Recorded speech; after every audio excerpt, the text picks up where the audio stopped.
Hello, everybody.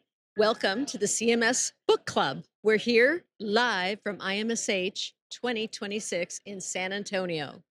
I'd like to introduce myself, Roxane Gardner. I'm the Executive Director of Center for Medical Simulation, and I'm delighted to have a couple of my colleagues here. Grace Eng. Grace? Hey everyone, Grace Eng here. I'm the Senior Director overseeing faculty development programs at the Center for Medical Simulation, and we are here live at IMSH. We are going to talk about the plenary for this morning. Shawn gave this dynamic talk about innovation, and he has this really cool title called Innovation Strategist.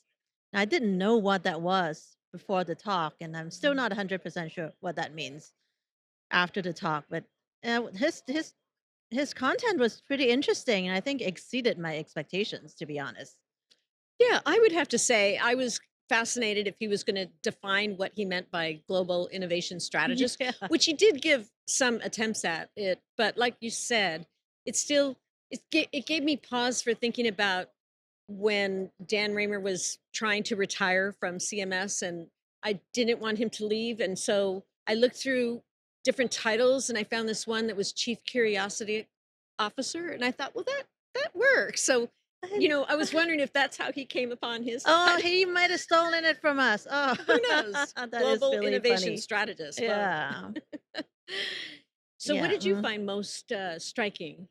I think I'll start with one thing is I find his overall tone to be very positive, and I think it's easy to fall into kind of a the trap to say, well, you're also old school. In healthcare is a pretty conservative industry, I think, and but he didn't. I think he approached it from a very supportive, um, inspiring standpoint.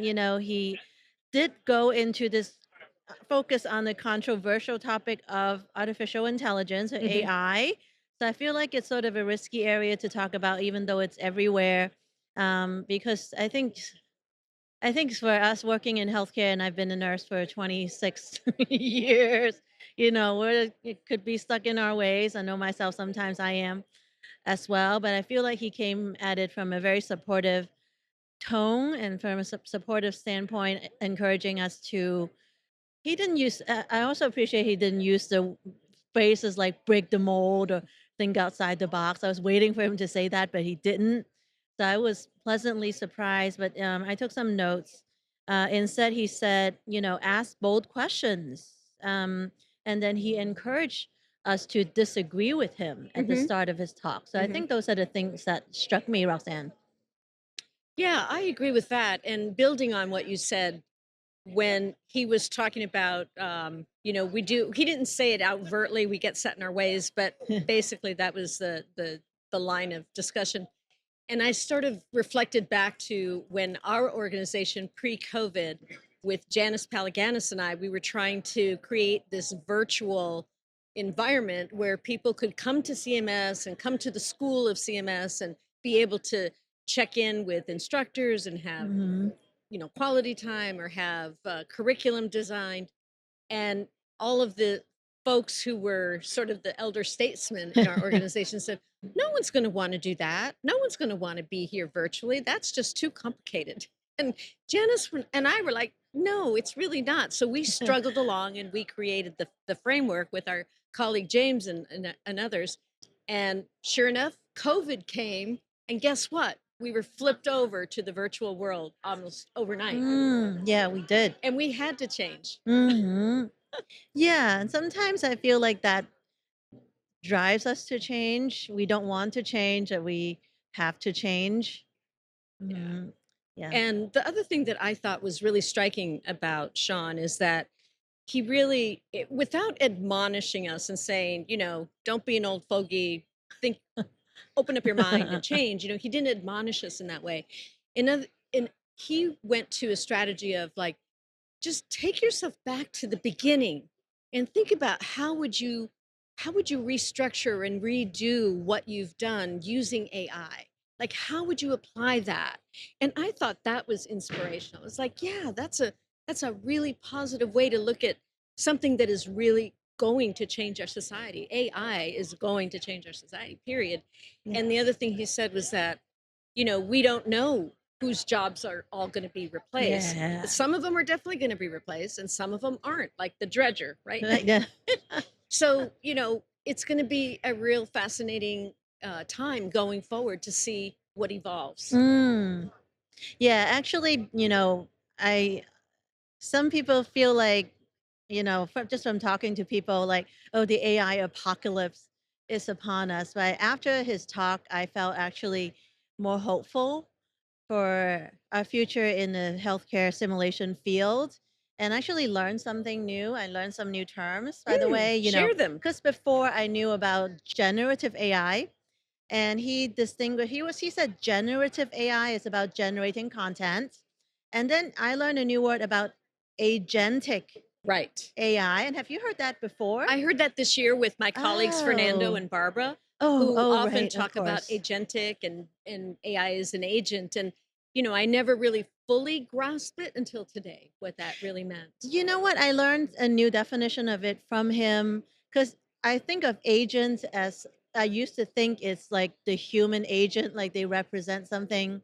But I think he introduced the concept of agency and use agentic to represent that because to me that's of particular interest because my PhD part of my PhD is focused on nursing agency Hmm. and how nursing agency enables nurses to activate rapid response Hmm. when the patients deteriorate. So I was pleasantly surprised to hear that because nobody ever talks about agency. You're supposed to just know what you're doing and do it, Yeah. So that was new to me and I was so pleasantly surprised. And he kept referring back to it. And he says agency is the power to act. Right. Agency is action. That's what I took Yeah, home. me It too. was Me like, too. wow, yep, let's get stuff done in a meaningful way. And then the way he brought it back at the end was what I thought was really endearing, which was about how important the human interaction is, and that's something AI can't replace, the Mm, human touch. And it made me think of all of the conversations that we've had behind the scenes about, our instructor courses, whether they're the HSC courses or the advanced instructor course. They're very high touch. And it just made me so much more endeared to the kinds of interactions we promote in our courses, and being able to spend quality time with our learners and really in a meaningful way. Yeah, another area of pleasant surprise too, and that really brought it home for me. Hmm. He'd saved it for last. I think Yeah, I think he he did talked the best about for the last. humanistic approach to it and how important human caring and interaction. I think he interestingly framed it in the context of friction, like Right. frictionless contacts is, very machine or an Smooth, algorithm easy, driven, like, efficient. Yeah. ordering food, drop it off at the door. Don't even knock on the door. Don't hand it to me.